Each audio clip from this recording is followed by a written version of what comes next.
The library, and Jody answered and was interested in the program. But thank you all for coming out tonight. Appreciate it. It's a good turnout. My name is Tony Szabelski. You see it there. This is Jack Chavez. I've been a tour guide for the Chicago Hauntings Ghost Tour Company in Chicago for the last 5 years. I give pretty much every tour that the company has offered, I've given. Several nights per week, I give a walking tour in Lincoln Park. Starts at the Chicago History Museum, ends at the site where the 1929 St. Valentine's Day Massacre took place. If you're not familiar with why Lincoln Park would be a place to do a ghost tour, is because where Lincoln Park is, where the Lincoln Park Zoo sits right now, that used to be the city cemetery for Chicago at one point. I've also given tours in the South Loop on Monday and Wednesday nights, the Prairie Avenue Historic District, where all the millionaires used to live in Chicago at one time. People like Marshall Field, George Pullman, Potter Palmer. They all had mansions along this one stretch of Prairie Avenue. I've given the regular haunted history bus tours, in addition to walking tours downtown, and walking pub crawls that we've done in Wicker Park in Bucktown. I've given the regular haunted history bus tours that we have on the weekends. I've given tours dealing with local urban legends like vanishing hitchhiking ghosts, which we're going to get into, the stories of Resurrection Mary in a little bit. We had like a 7-hour ghost hunting tour that took place in Lake County. To tours that aren't really ghost related, but they're more like true crime and serial killers. Is a tour that I gave last Saturday called The Devil in the White City, all about H.H. Holmes and the World's Fair in Victorian Chicago. Before I worked for this company, Chicago Hauntings, I did work for a suburban tour company called Haunted Hometowns Corporation. I was given tours in Naperville and Elgin primarily. The company also did offer Aurora ghost tours. Now that company is a part of Chicago Hauntings. It's a branch of it now. And I also was a tour guide out in 2018 briefly at the old Joliet prison. Also been a paranormal investigator for a number of years. Done a lot of different investigations, not only here, but all across the country. Did appear on the show My Ghost Story in the Biography channel a few years back. Did film for an episode of a show called Psychic Kids for A&E. WGN did film me talking about the Lincoln Park Ghost Tour a couple of years ago, and I guess recently, on Thursday of last week, filmed different locations, haunted locations throughout Chicago for CBS 2. Don't know when that's going to air yet, but I'll let Jack talk now. So I met up with Tony a couple years ago, actually during a ghost investigation in Cicero, Illinois. I met up with Tony a couple years ago in Cicero, Illinois during the ghost investigation. And him and I, we clicked, and ever since then we've been conducting ghost investigations and helping each other out on ghost tours. We did one in my neighborhood in Pilsen, the Pilsen neighborhood in Chicago. The way I got into the paranormal is, I'm always asked, what experience did you have that got you into the paranormal? And to be honest, I didn't have a paranormal experience. It kind of happened organically. As a kid, I was just really, I grew up in Chicago around a lot of ghost stories and urban legends. So I was really interested in these stories. And, that kind of segued me into UFOs and sightings of Bigfoot or Sasquatch, and it just kind of took off from there. For years I was reading about it, and it wasn't until like my mid-20s where I started to get really serious and investigate these things on my own, and that's eventually where I met Tony. Yeah, we're going to talk about not only like our own experiences and the tours that we can give or do give, but we're going to talk about some of the suburban ghost stories. We're going to get into some of those because Chicago has a lively history and there's a lot of ghost stories in the city itself, but the surrounding area also has a very lively and interesting history. And plus we have some equipment that we could demonstrate for you guys later. But Jack was first going to talk about Bachelor's Grove Cemetery. I wanted to start out with Bachelor's Grove because it's, have you guys heard of Bachelor's Grove? Yeah. So everybody has, right? Bachelor's Grove is a really fascinating cemetery to me because I've interviewed a lot of people, I've talked to a lot of people that have had experiences in Bachelor's Grove, and it's one of the more well-known haunted areas in the Chicagoland. So Bachelor's Grove was settled in the 1830s. One of the first families there was the Fulton family. John Fulton and his wife Jane Fulton. They came from Ireland and they came to New York in the 1830s, and they only spent five years in New York. After that, they traveled to what was then known as Bremen Township. It was still inhabited by Native Americans. There was a lot of wildlife there. So John Fulton kind of just made a cabin, and it was him, his wife, and at the time their 9-month-old son. And they were very friendly with the Native Americans.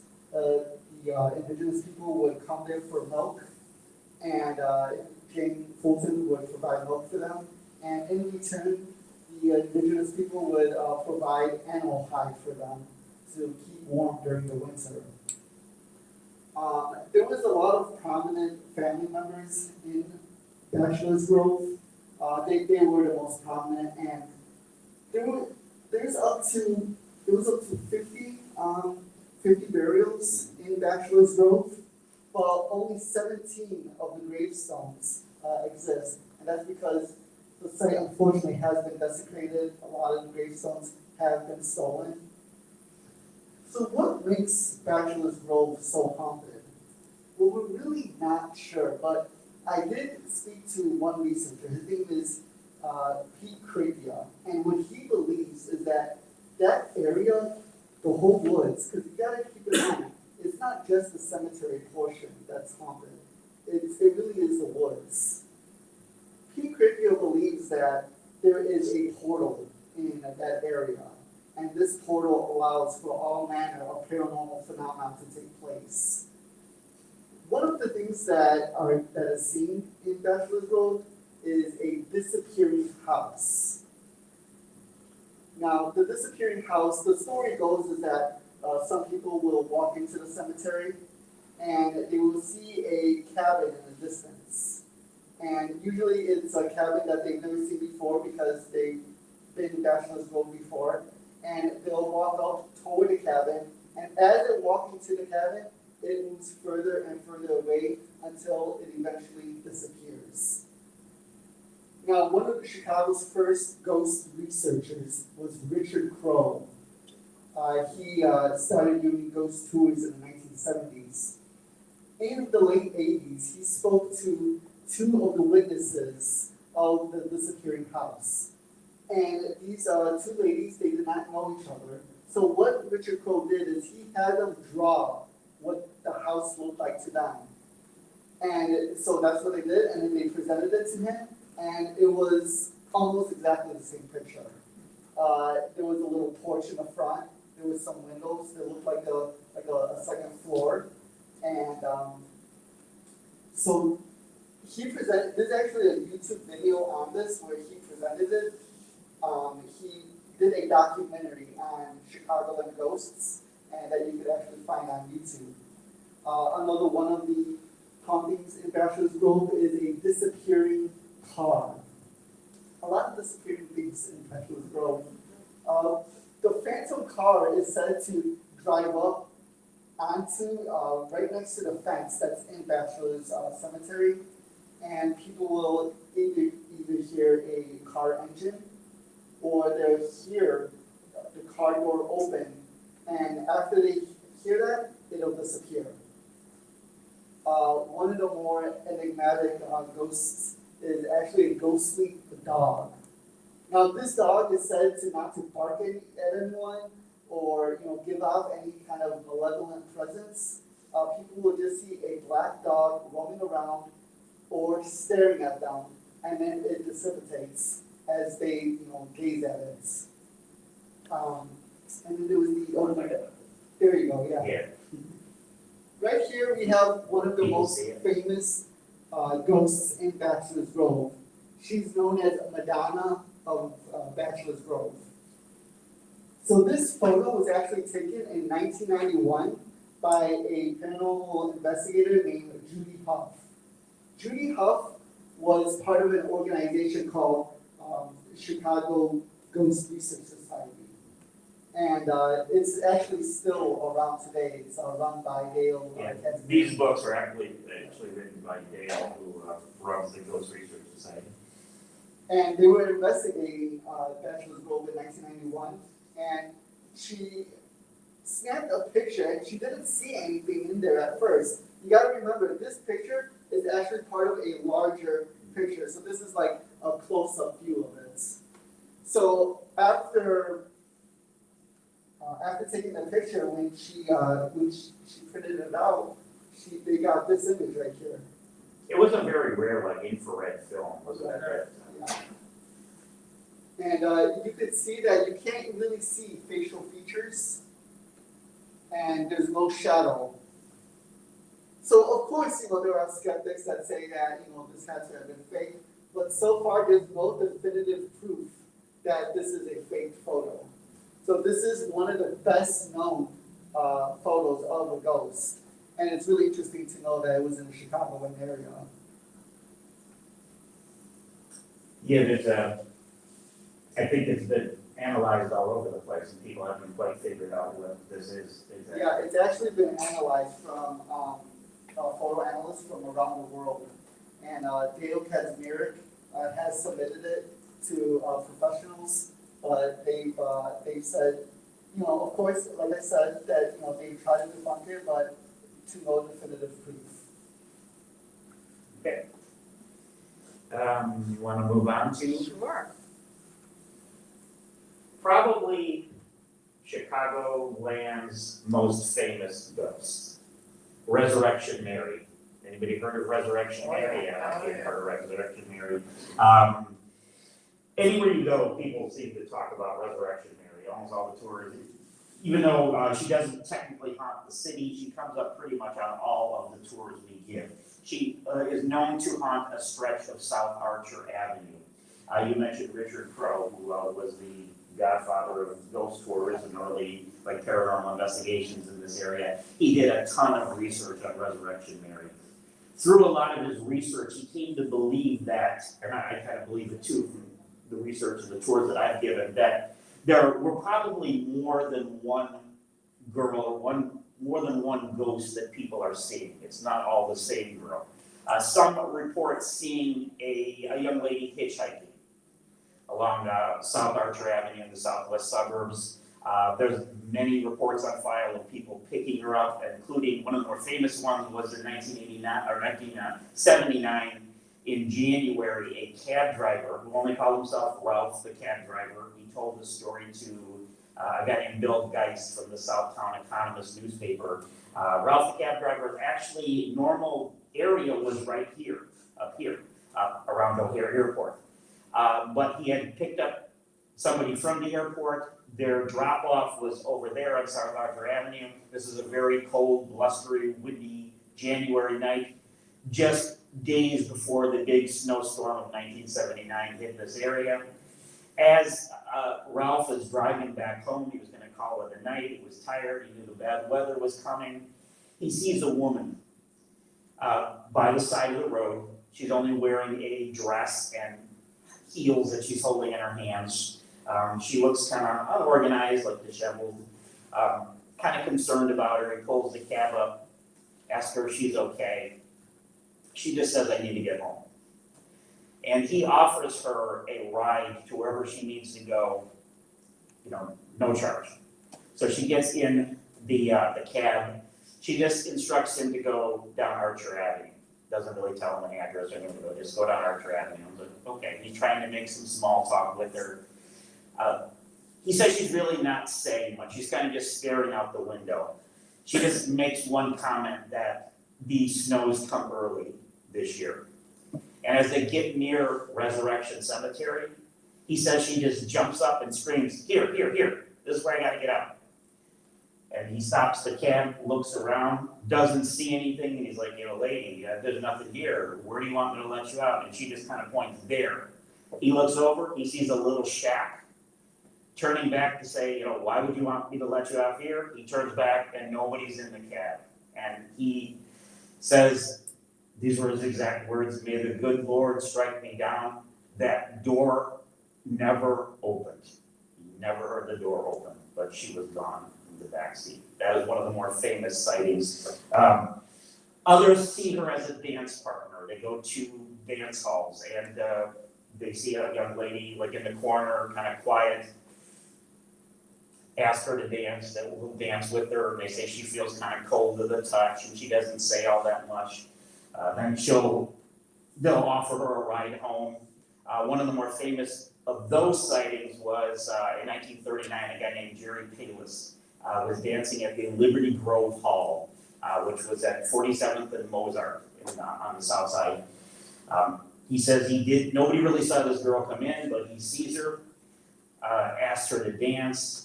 Again, she feels like cold to the touch. They dance like the night away. She says her name is Mary. She tells him she lives on South Damon Avenue in what is the back of the yards neighborhood by the old Union Stockyards in Chicago.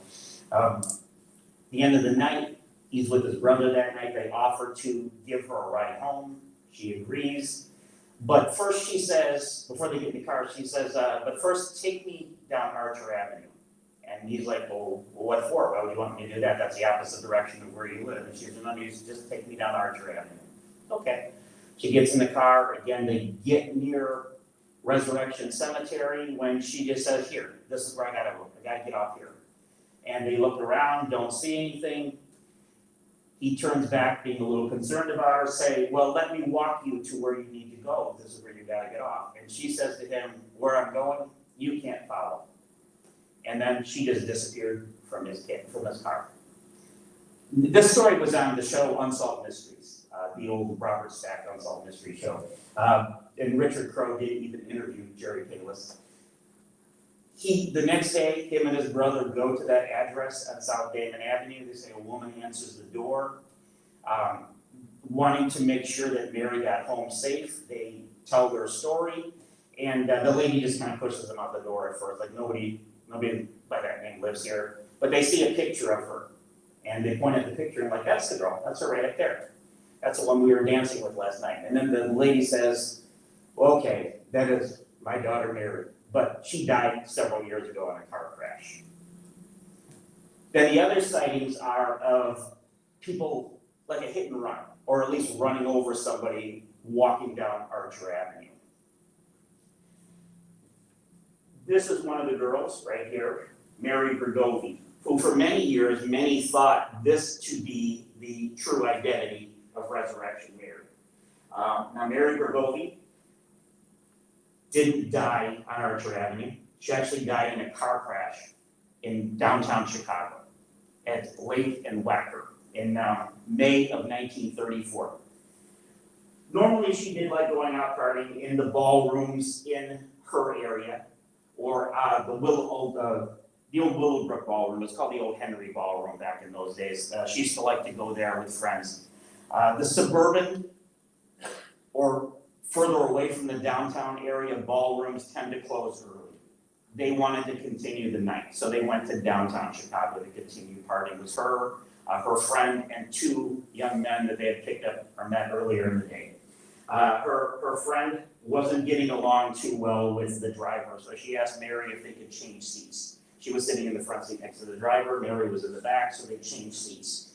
As they were driving down Wacker Drive, about to turn onto Lake Street, the driver does not see the big pillar that holds up the elevated tracks, and he crashes headfirst into that. Of the four people, only Mary Bergovi is killed in that crash. She's thrown from the car and killed. It seemed like almost immediately of her being buried in Resurrection Cemetery that people started reporting seeing her either wandering around the cemetery, or her friends would claim to see her hitchhiking outside the cemetery near Archer Avenue. Even one of the caretakers of the cemetery called John Satala, who owned the Satala Funeral Home, who had her wake, saying, I think that young lady that we just buried the other day is roaming around the cemetery at night. But Mary Bergovi has dark hair. Most of the people seem to report seeing a blonde or a lighter haired woman. So we have other candidates. There's one Mary Muskowski, who, no matter how hard I looked, I could not find a picture of her, and nobody seems to have it. She's not in any of the books. The story with her is that she was killed walking down Archer Avenue. She got into a fight at the Willowbrook Ballroom with her boyfriend on Halloween. She's wearing as a costume her mother's wedding dress. She's walking down Archer Avenue and she's hit by a car and killed. We've actually never found any record of that happening, but people do report seeing somebody just kind of jump out at cars will be driving by, they report hitting someone, and they get out of the car, and there's nobody there. Some will call the police. There's a place on Archer Avenue right across from Resurrection Cemetery called Chet's Melody Lounge, which has been there for many years. They're kind of used to people coming into the bar saying that they've just run over somebody on Archer Avenue, and then the police will come and nobody's there. Okay, this is one of the next couple of girls are one of the more recent girls that people think could be Resurrection Mary. Actually, Richard Crowe did think this girl was Resurrection Mary, but it didn't seem like anybody did any research on her until later years. This is Mary Kovach, which I mentioned that Mary Bergovi lived on South Damon Avenue in the back of the Yards neighborhood. The other girl I mentioned, Mary Muskowski, she lived on South Damon Avenue in the back of the Yards neighborhood, a few blocks from Mary Bergovi. And this young lady, Mary Kovach, also lived on South Damon Avenue in the back of the Yards neighborhood. That's kind of weird that they all lived on the same street. But this lady didn't die in a car crash. She actually died from tuberculosis. But why do they think she might be Resurrection Mary? Because she used to regularly frequent the Liberty Grove and Hall, where the dance hall where Jerry Palis claimed to have danced with a young lady who said her name was Mary and lived on South Damon Avenue. And she matches the description more than Mary Bergovi would. And actually the stories of Resurrection Mary go back to the early 1930s. Mary Bergovi died in 1934. This lady died in 1932. So the stories go back before Mary Bergovi would have died. I think I got one more here. This is another young lady that's considered to be one of the possible Resurrection Mary candidates. But this young lady isn't even 13 years old yet. But, I mean, look, judging by that picture, would you know that? She looks older, doesn't she? She does. Yeah, her name isn't even Mary. Her name is Anna Norkus. But her middle name is Maria. She was a young Lithuanian immigrant. She did not live on South Damon Avenue. Who loved dancing and ballroom dancing. Her father agreed to let her go to the Henry Ballroom, which later became the Willowbrook Ballroom, dancing for her 13th birthday. Now, they must have done this in the summer because her birthday was later in the year. I think it was in September, but she dies in July. That's when they go dancing that night. Him and a bunch of other people, but her father, a bunch of other people get in the car and they go to the ballroom. At the end of the night, as they're heading back home, father's driving home, the city fails to mark a construction site. And the car falls into a ditch, throwing young Anna Norkus from the car. And of the 5 people in the car, she was the only one killed. I worked for a lady for a number of years named Ursula Bielski. She's written this book here, and I think that one also.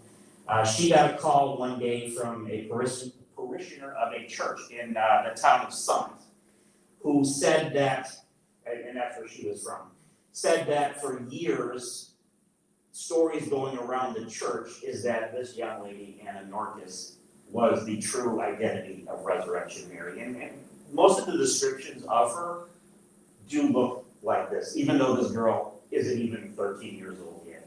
Everybody seems to talk about seeing a young blonde. She was tall, slender, loved dancing. That's the reports that people have of Resurrection Mary. Her father, the rest of her father's life wasn't too good. He actually commits suicide a few years later and becomes an alcoholic because everybody in the community blamed him for his daughter's death. They said that he caused it by letting such a young girl go ballroom dancing. So he kind of lived with the guilt for the rest of his life. Anything else, Ron? You know a paranormal researcher named Bob Tracek? He's also a friend of ours. And Bob has said that he's interviewed 34 people, as of this year actually, 34 people who witnessed Resurrection Mary. It's Bob's belief that Resurrection Mary is actually two different spirits. He believes it's Anna Norcus and Mary Bergovi because of the varied descriptions. Title before. Yeah.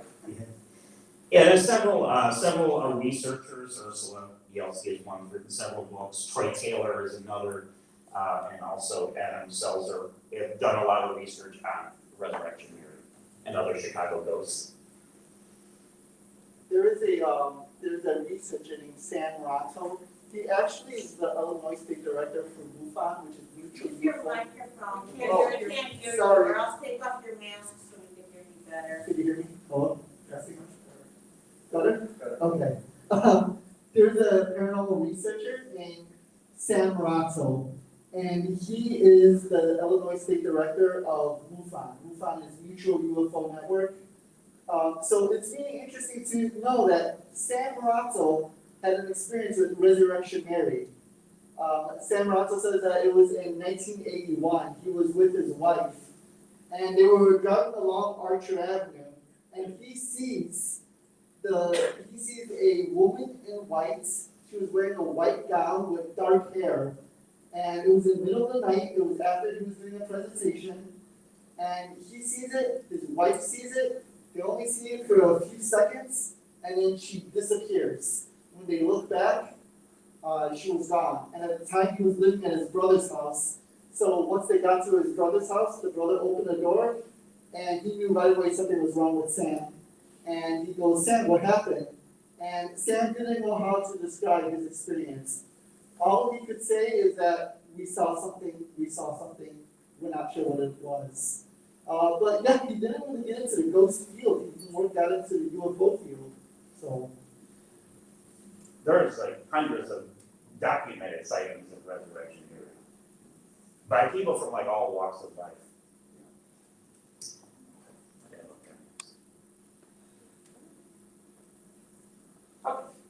I'm often asked, because I lived here in Addison for a number of years. When did we first move out here in Addison? Like 80 something? 80? That's my number. Is that fine? Yeah. 84 maybe? Yeah, so I've been out here in Addison, even though I grew up in Chicago, grew up in the Old Town neighborhood, and then moved to like St. Angela Parish later, went to St. Patrick's. I have lived out here for a while. I'm often asked about ghosts here in Addison. And I don't have any specific stories. I've heard some people say that there might be a few ghosts over at the funeral home. There's also been several houses here in Addison where some tragedies did happen. A father killing his kids, and I think there was one a few years back where a man and some prostitute that he had picked up in Chicago killed his mother in a house. But this is a story that it's a ghost story, but it's also one of the Chicago area's unsolved mysteries that has a connection to here in Addison that most people don't realize that there is a connection to here in Addison. Have you guys heard of the Grimes sisters? Oh, yes. They were two sisters in the 1950s, 1956, big Elvis Presley fans. Interestingly enough, you know where the Grimes sisters lived? On South Damon Avenue, just like all these others. We haven't figured out exactly the connection with South Damon Avenue, but all of these seem to live on South Damon Avenue. Mary Bergovi, Mary Muskowski, Mary Kovach, and the Grimes sisters all lived on South Damon Avenue. And not too far from each other. And not too far from each other either. In 1956, the Grimes sisters, Barbara and Patricia, they were, I think, 15 and 12. They went to see a Elvis Presley movie at the Brighton Theater in the Brighton Park neighborhood of Chicago, and they didn't return home that night. a huge hunt for them, manhunt for them, lasted over a month till late January of 1957, when a man was driving near what is now Burr Ridge. He sees what looked like two mannequins in a creek in front of a house. He goes back and gets his wife because he's not really sure what he sees. They realize that those aren't mannequins, that those are actually people. Eventually called the police, and those were the bodies of Barbara and Patricia Grimes. A lot of people were questioned, but no one was ever convicted of killing the two of them. About a year after, even Elvis Presley got involved with that, because he was such a big Elvis Presley fan. They thought the girls ran away at first, and he pleaded for them to come back. But about a year or so after their disappearance in September of 1958, this young lady, her name is Bonnie Lee Scott, who lived here in Addison, was last seen. She left her house. She lived with her grandparents and her aunt and uncle. She left her house on Normandy Avenue to go to a place called the 4D Restaurant.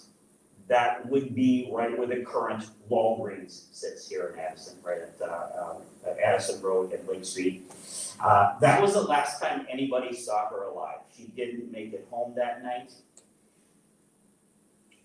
Obviously, her grandmother being worried. Initially, again, they thought she was a runaway. Got a huge manhunt. Finally, some kids in an area not too far from where the Grimes sisters were found. Finally, some kids were hiking. They found her body, kind of mutilated and chopped up. There was I believe he was a masonry worker from Villa Park who was arrested for this crime. He was actually convicted for this crime. He was supposed to spend life in prison, but about 10 years later, he gets out of prison. He goes on to live normal life, I guess, after that. But the connection to the Grimes sisters is that there's a researcher, a former cop, he's known as the paranormal detective. His name is Ray Johnson, who put a lot of these pieces together.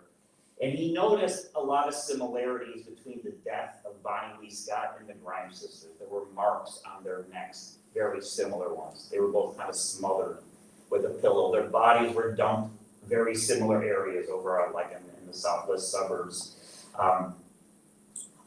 Also, he found that when this guy was arrested, he had a little black book on him, which contained numbers of Barbara and Patricia's neighbors on either side of them.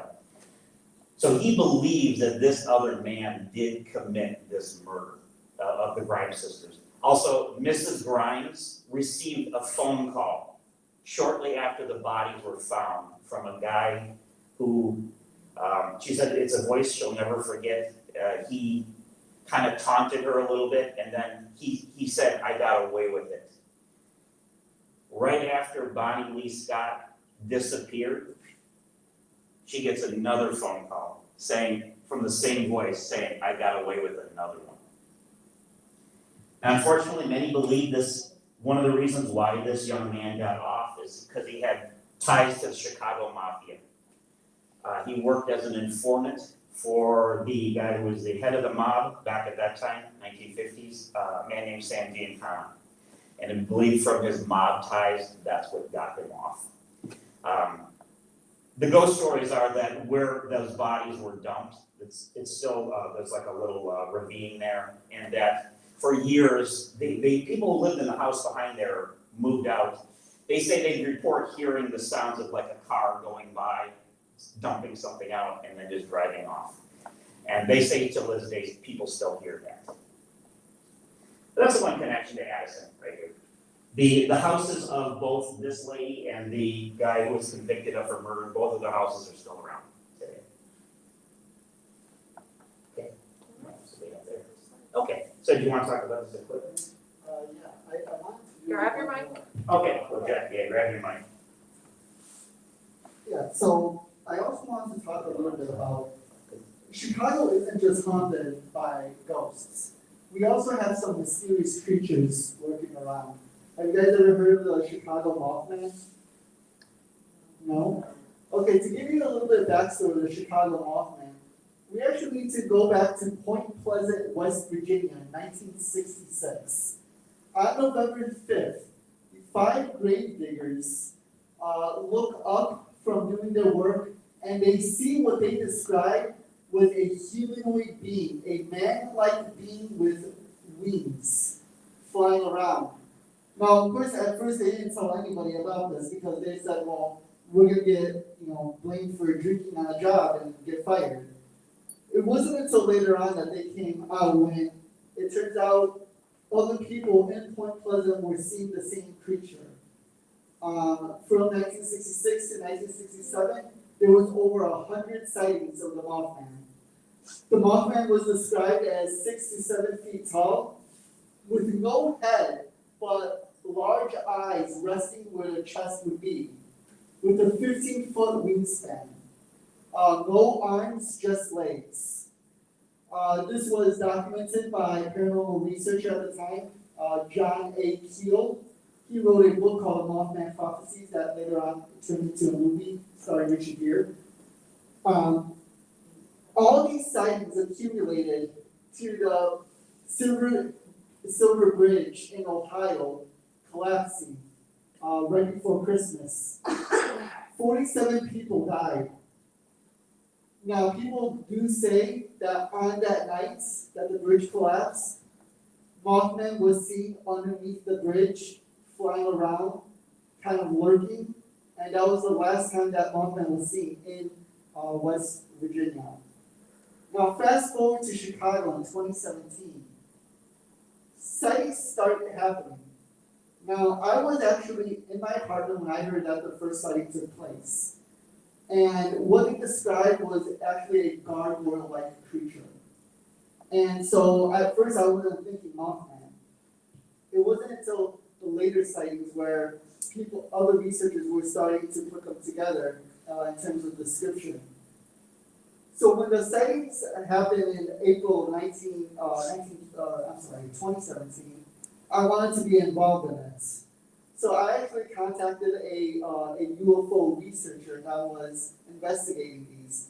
And him and I, we kind of similar to me and Tommy, we just kind of clicked and we started investigating, just the two of us. I was able to talk to 4 of the witnesses. One of the witnesses was a man named John Amiatro, and he was a bouncer at a bar called The Owl, which is in the Logan Square neighborhood in the city. And he described a pterodactyl-like creature. Now, what's really interesting about this Mothman is that it seems to take different shapes. Some describe it as pterodactyl, some describe it as a giant owl, like a 6-foot tall owl. Others describe it as a gargoyle-like creature. Now, the sighting that's relevant to us is one that was not too far away in Forest Park. There was a retired police officer that was visiting his mother in the retirement home. It was during the evening, right before they were going to, allow more visitors after hours.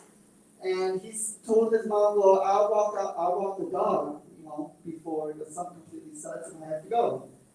So he's walking the dog, and just a block away, he says that he sees what he could only describe as a gargoyle, a all-black gargoyle with folded wings, little horns, and kind of crouching about on a rooftop, gazing down at him.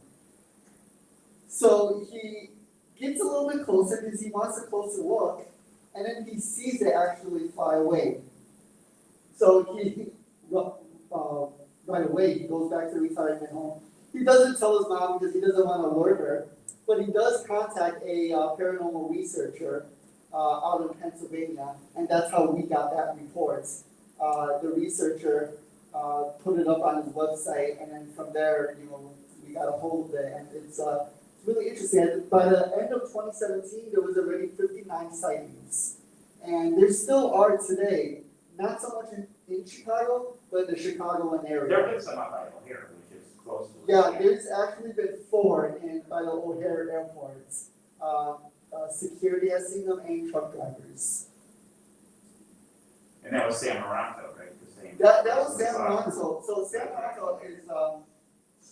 Moronto is what you call an empath. He's very sensitive to spiritual things. So he had that Resurrection Mary encounter, and then he, like I said, after that he delved into the UFO field, and him and I, we kind of just hooked up and started investigating UFOs and Mothman ever since then.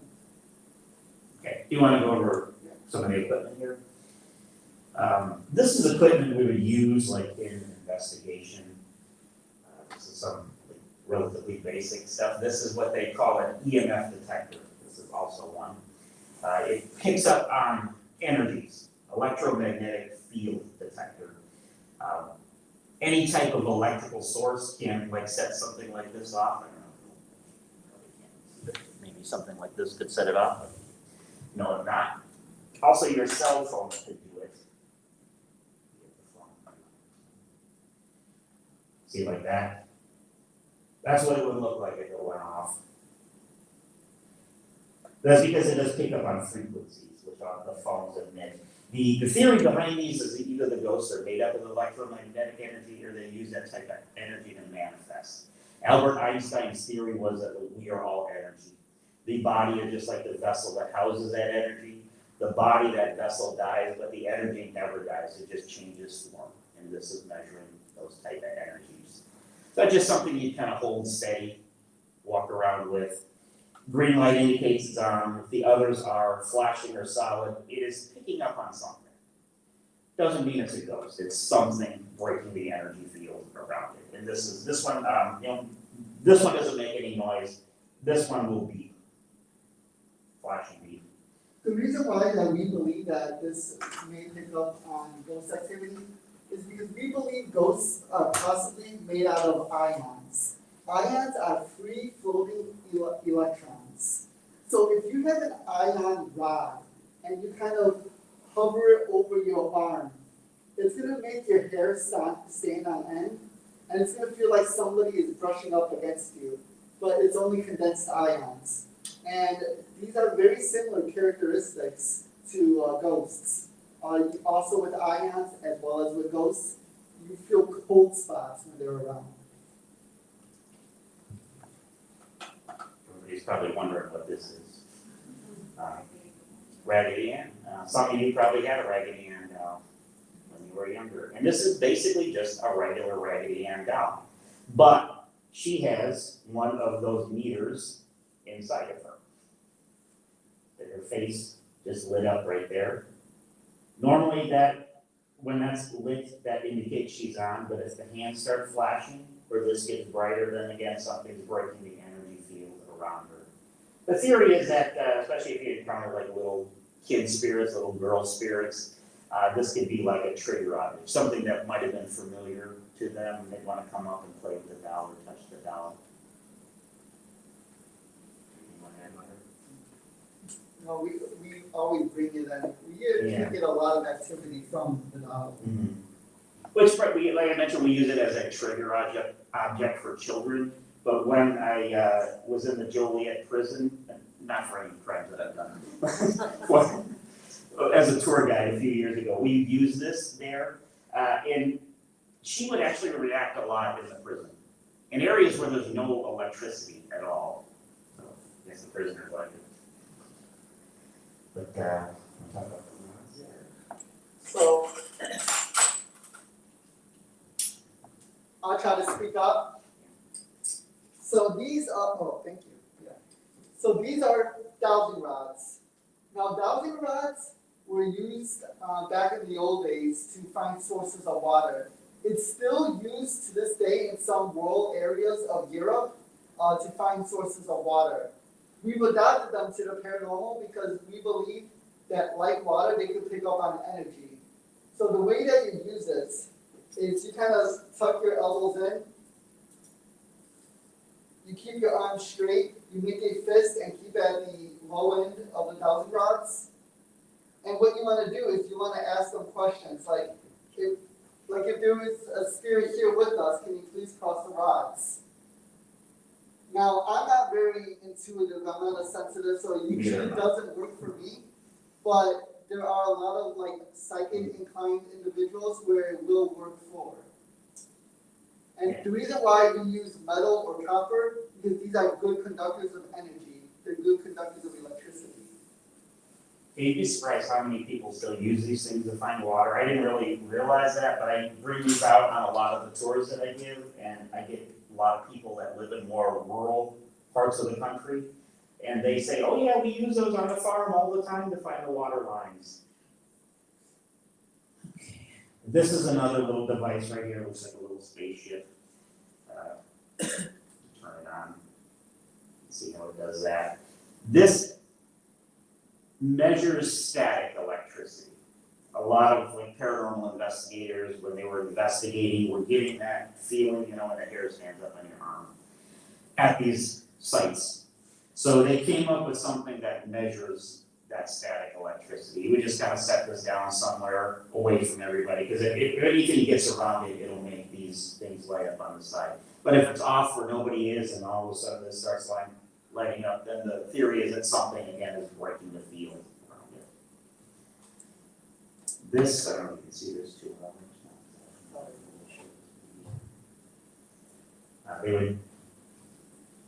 This is a laser grid. Again, it's something you would set up somewhere, and the theory is that you just kind of set it somewhere, leave it alone, maybe put a camera on it, and then the theory is that like something would move in front of it, you might see a shadow move in front of it, breaking the grid.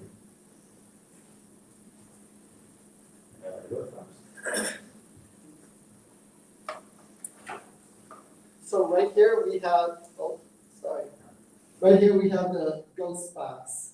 Now what the ghost box is that it's basically just a regular radio, but it's able to go through the radio stations at rapid speed.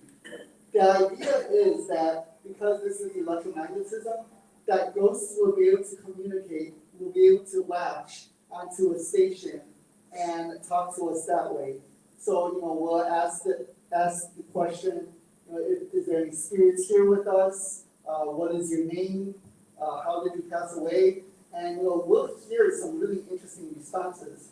Just a couple of weeks ago, actually, Tony and I were doing a tour in Prairie Avenue district of Chicago. The Millionaires District. Right, the Millionaires District. And we pulled out the ghost box, and some of the people wanted to try it out. So, to be honest, I wasn't really expecting much of anything. The ghost box was going, they were asking questions, and this one girl on a tour, she said, if you're real, say the word potato. And in my head, I'm thinking, okay, that's not really how it works. But I swear to God, Yeah. this thing said potato. Pretty much all of us Just in the like that. group thought we heard it say potato. Yeah. And me and Jack definitely are more on the skeptical side of all this. And the girl, the girl gasped, we all gasped, Yeah. and we were like, what the heck is that? But we distinctly heard potato right after she said it. Yeah. So yeah, sometimes you get some pretty interesting responses. And then these are just basic, these are little flashlights, they're mini mag lights, you could buy them over at Ace Hardware. Everything is designed basically as like a communication device or to measure something. These have a little twist on and off on the top. You just kind of set them to where they can easily be like tapped to go off.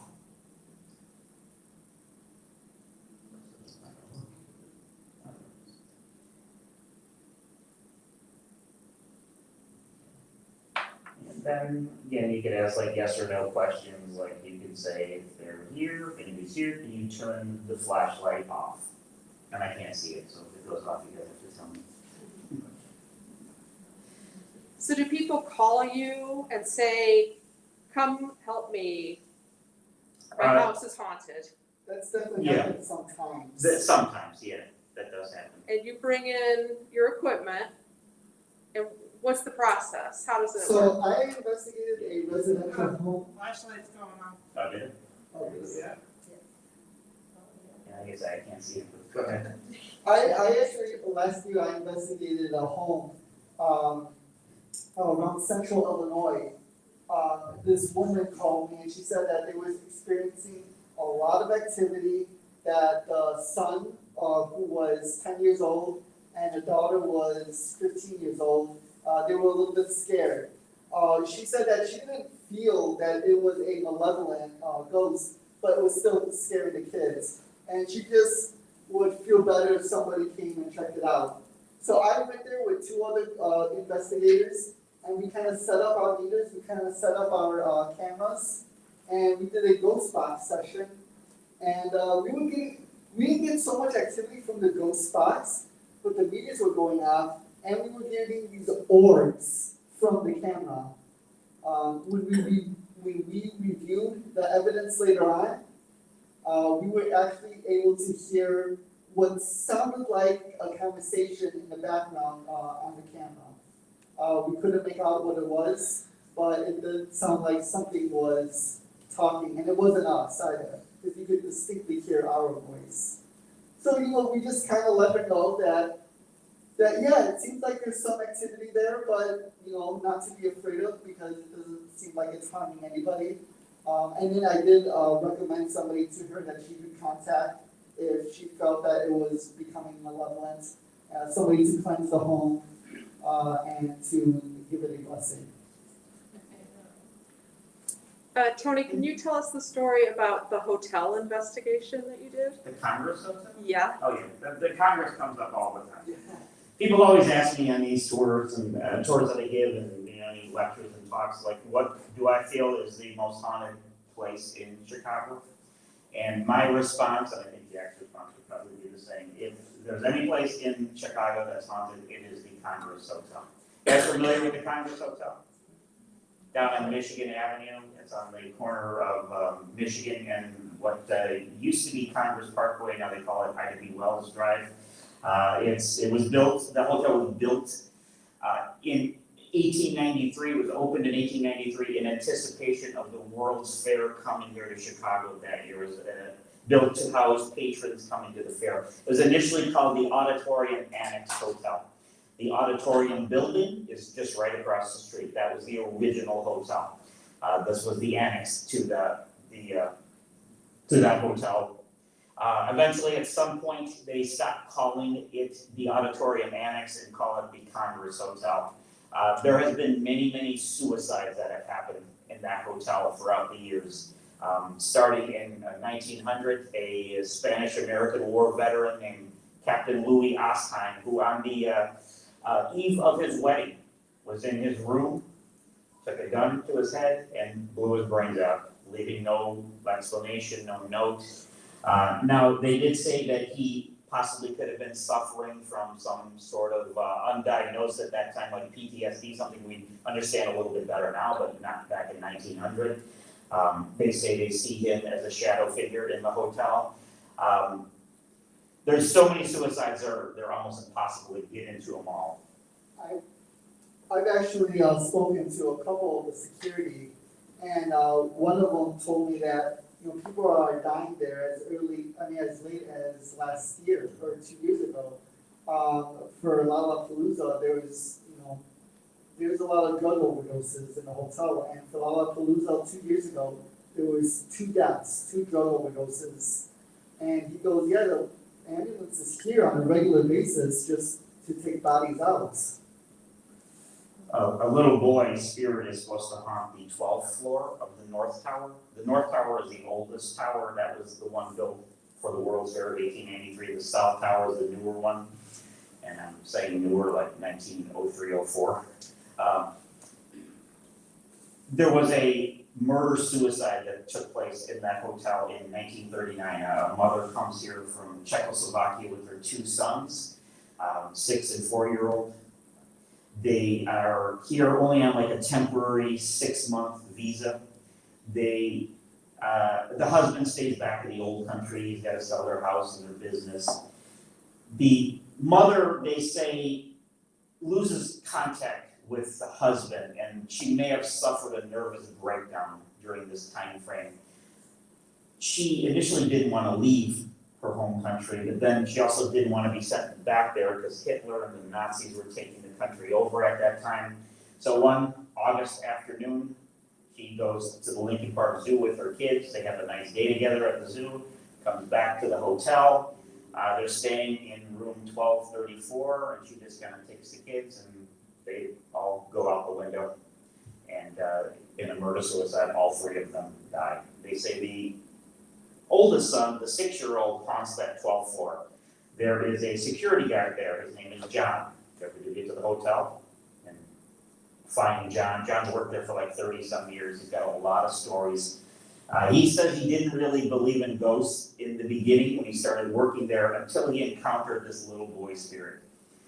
He said that he got a call one night that some kid was running around on the 12th floor causing a disturbance, so he went up there to check it out.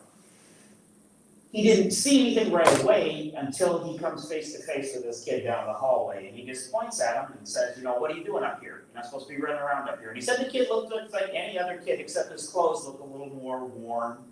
And he said that kid just kind of grinned at him and then just totally faded away right before his eyes. He encountered him a few other times in the hotel. He also encountered him very briefly in his own home. John said he was sitting down one day at his easy chair. He put some soft music on. He was about to read a book, and he looked up, and this little boy was standing in front of him. And then he said, just like that, the boy was gone. Now, probably the strangest thing that I had happen there is the old owner of the tour company used to rent out suites for us, especially in the winter, because they close off certain portions of the winter. There aren't a hotel in the winter. There aren't a lot of people there. She used to rent out suites, and we'd bring people to the hotel, tell them all the history and everything, and then we do like a ghost hunt throughout the hotel at night. Had another friend of mine helping me that night. My youngest daughter was also there that night. She's out of town, or else she'd probably be here tonight. We were going from the 12th floor over to the 4th floor in the South Tower. 12th floor North Tower, 4th floor South Tower. Room 441, they say, gets more calls to the front desk than any other room in the hotel. People report seeing a woman hovering over the bed and pulling on the covers and stuff. This friend of mine was walking ahead of the group. There were about maybe 8 or so of us that night. And I'm walking, my daughter was next to me, another lady was on this side, and we all of a sudden see this guy turn abruptly to the right, instead of going straight down the hallway where the room would have been. We all kind of look at each other like, you know, we don't know where he's going.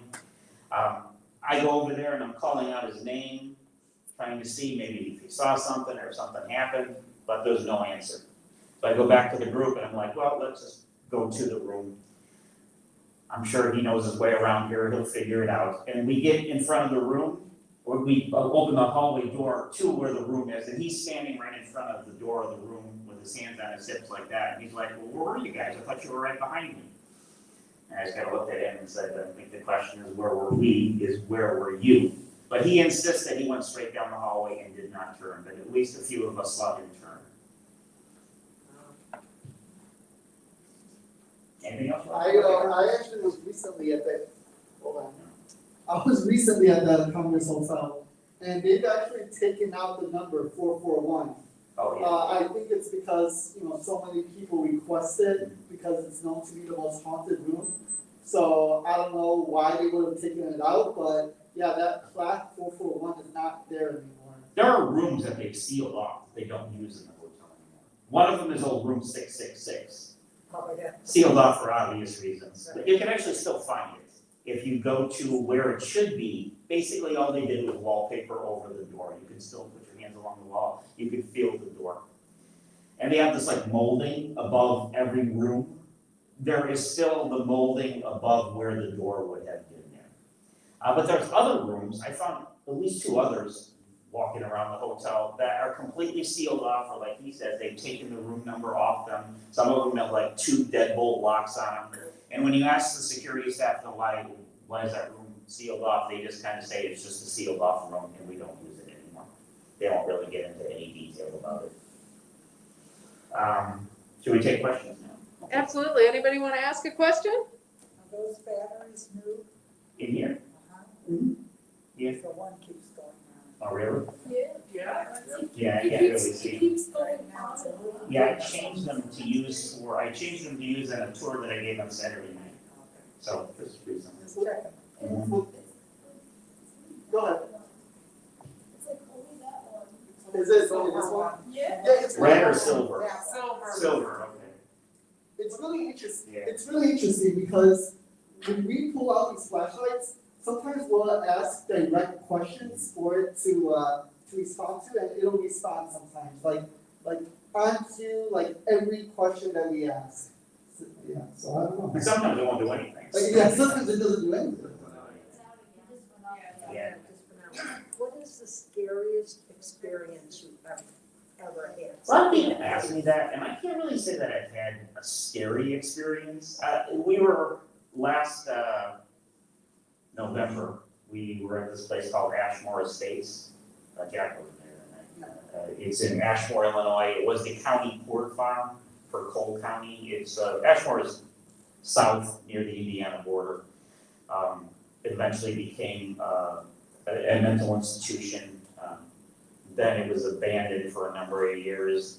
People have bought the property, and they use money from that people pay to go there to investigate, to go back into restoring the property. And a lot of people asked me to go there, so I set up a thing for about 10 of us to go there last November. We stayed in little bunkhouses that are outside the building, because the main building itself has very minimal heat and electricity. So they built these little bunkhouses that we slept in during the night. There's a lady who in the beginning walks us around, gives us the history of the place, then she leaves for the night. Because I was the one that set it up and was kind of running it. She made it very clear to me that at the end of the night, when we're done and ready to go to sleep in the bunkhouses, make sure you lock up the door. She even showed me how to do it to lock up the door, because they've had vandals breaking in and destroying things. So I pretty much accounted for everybody in the group that night, except for these two guys. These two, both of them, Matt and Max, they're friends. They came down there together. All the rest had gone into the bunkhouses. I didn't know where these two guys were. This one guy, Matt, is very tall and skinny, long hair and a long beard. And if he was standing in the back, you couldn't miss him. So I'm going through the building to try to find these guys, not realizing that I'm going through this old abandoned, supposedly haunted mental institution by myself. I probably should have grabbed somebody else, didn't think of it, just kind of wanted to find these guys so I could lock up. And I'm walking through the building. I get up to the third floor, and I see, I'm on the one edge of the hallway on the third floor. I see all the way down the hallway this, like, something moving back and forth, and looked tall and skinny. So I thought, oh, that's the guy Matt over there. I'll go tell him I'm locking up for the night. So I go over there, and there was nobody over there. So I just kind of flew down the 3 flights of stairs. As I'm coming down the hallway, the back door of the building opens, and it's these two guys walking in. And I said, were you guys upstairs just a few minutes ago? And they said, no, they went over to the gas station to get some snacks for the night. So, I mean, that's kind of how these encounters are, but I have other questions. I remember you did do your aunt's house that time? Yes, I did do my aunt's house, yeah. Yeah, in Old Lawn. Because she was having problems. Yeah, she was having some weird problems. What was that story about? Yeah, I can't remember. I think I brought in another friend of mine, a guy named Dave Olson, who's a Chicago cop, who runs a group called Chicago Paranormal Investigators. He has like, this equipment is like nothing compared to what Dave Olson has. He's like every piece of equipment under the sun. He's actually taken an old ambulance and turned it into like a mobile command center. Literally. Yeah, literally. And I can't remember exactly what was going on there. Strange occurrences. But yeah, she was experiencing weird things. I think we did kind of determine that my grandfather might have been there, her father. And then there was some stuff that freaked her out. So much so that she didn't want Dave to come back. But I'll talk to her again and see exactly what.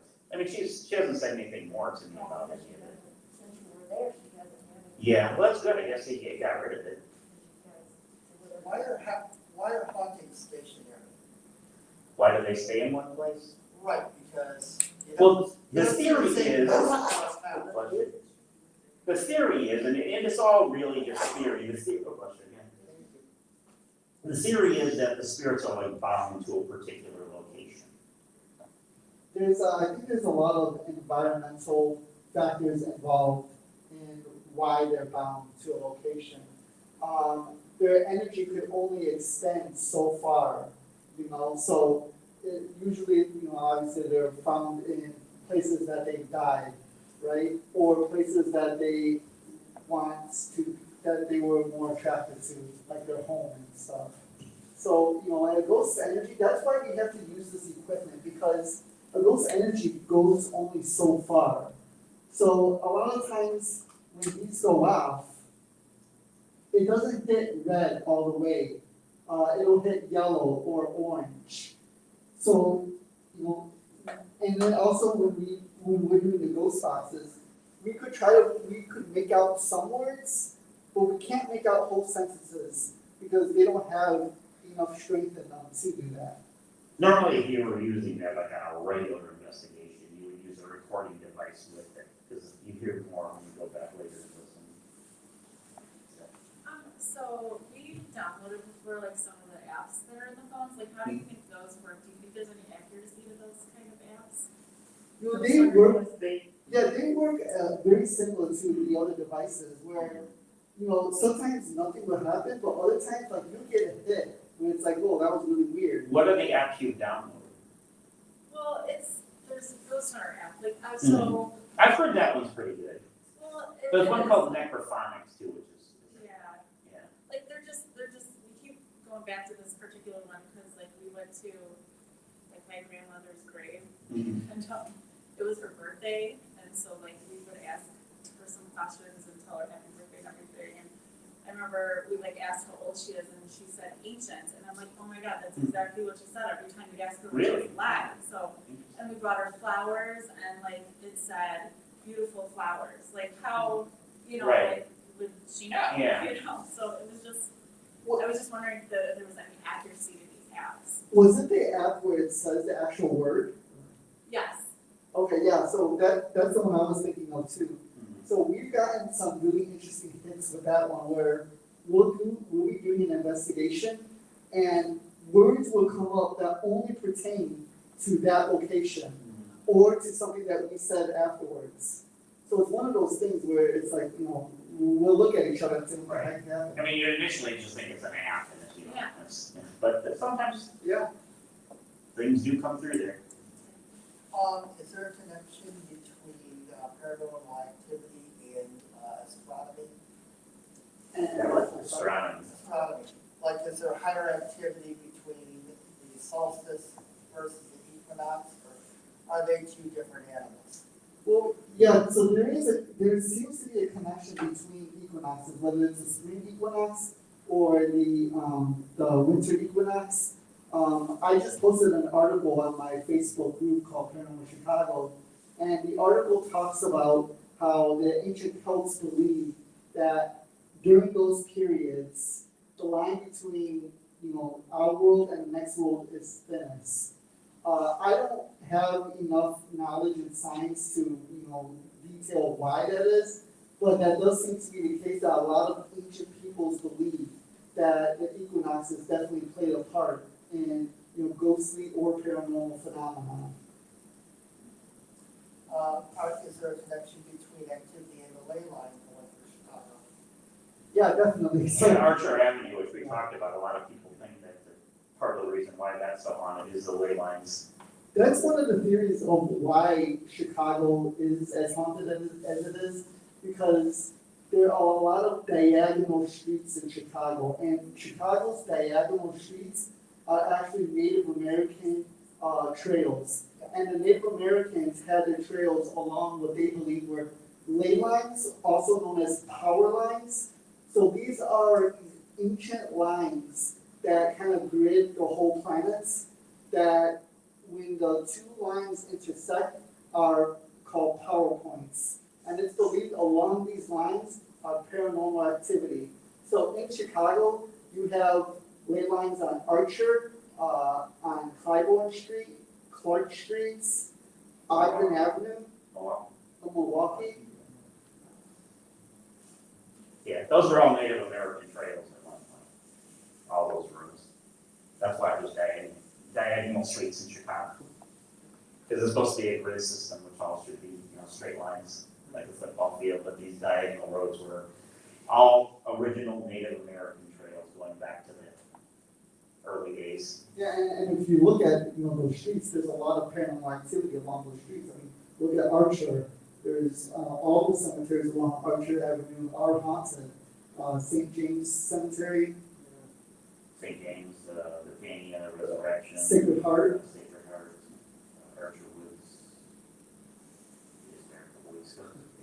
Fairmont Cemetery. Fairmont, for animals, yeah.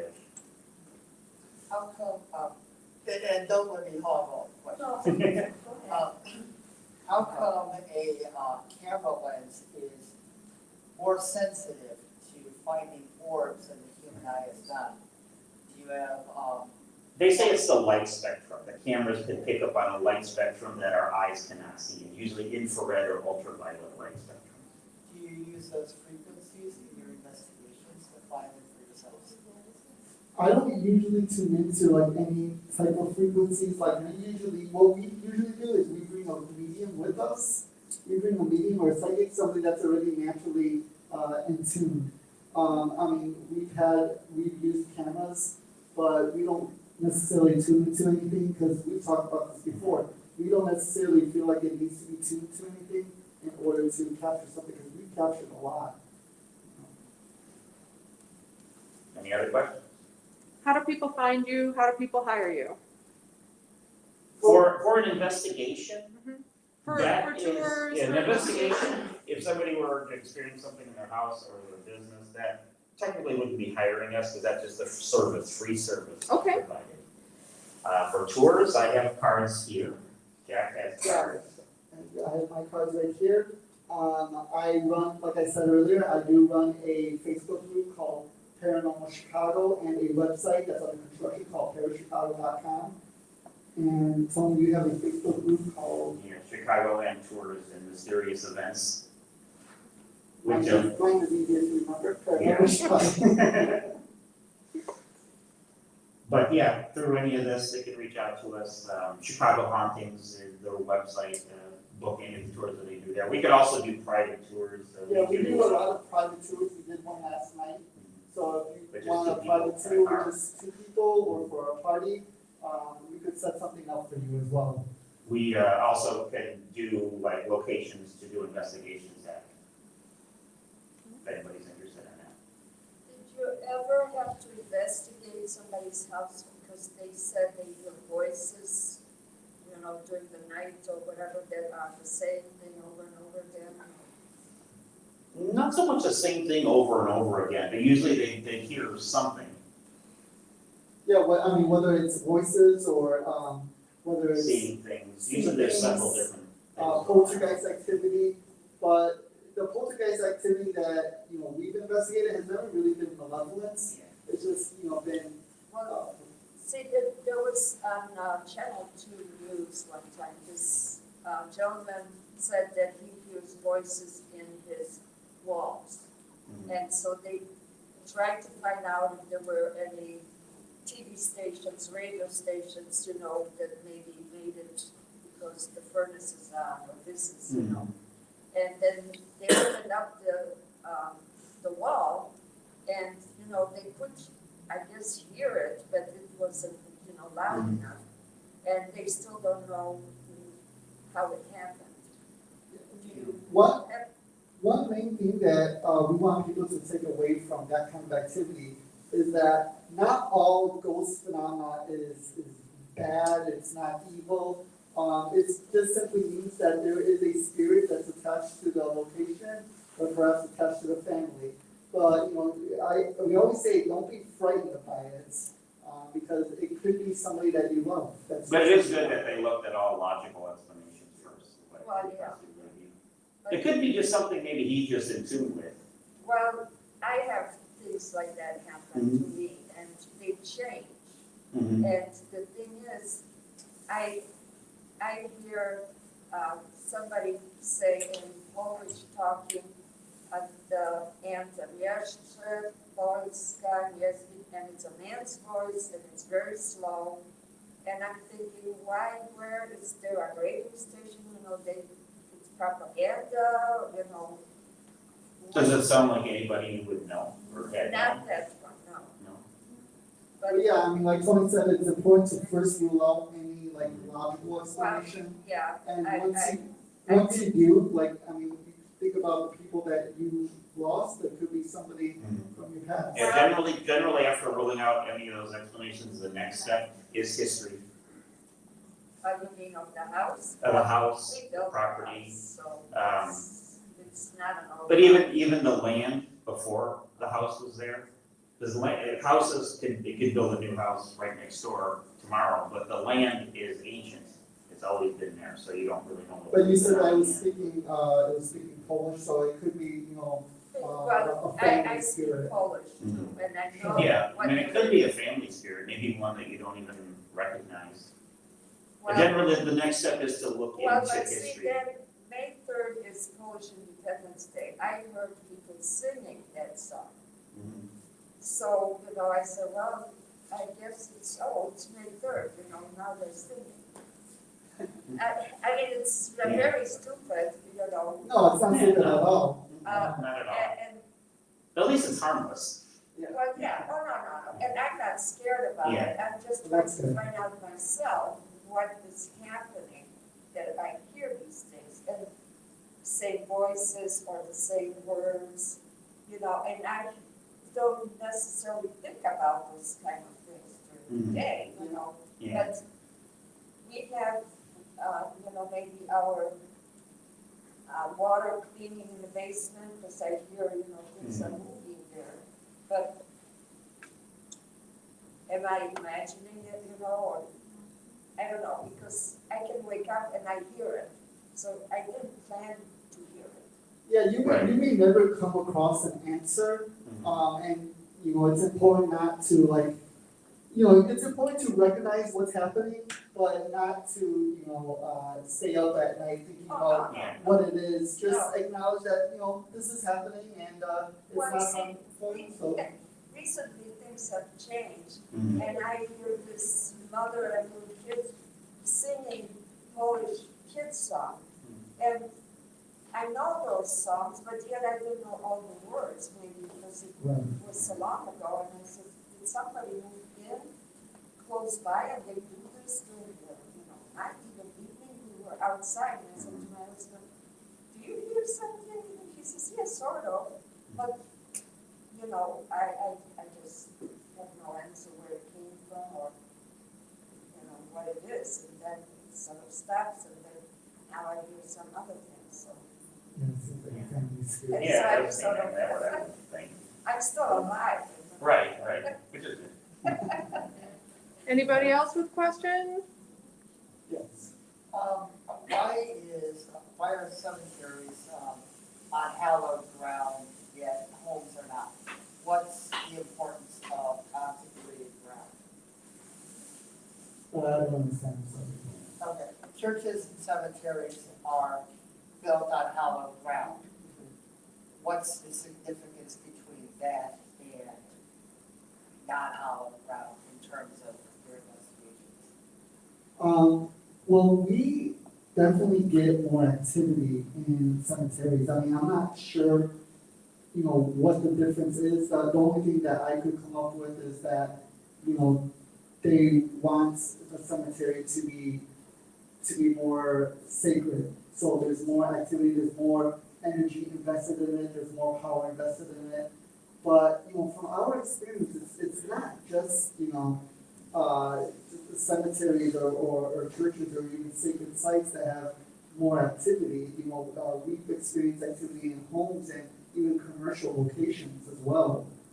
You know, I'm not sure, I don't know, I don't think that answers your Yeah, question. but- I'm not sure exactly what you're asking either. It's, Well,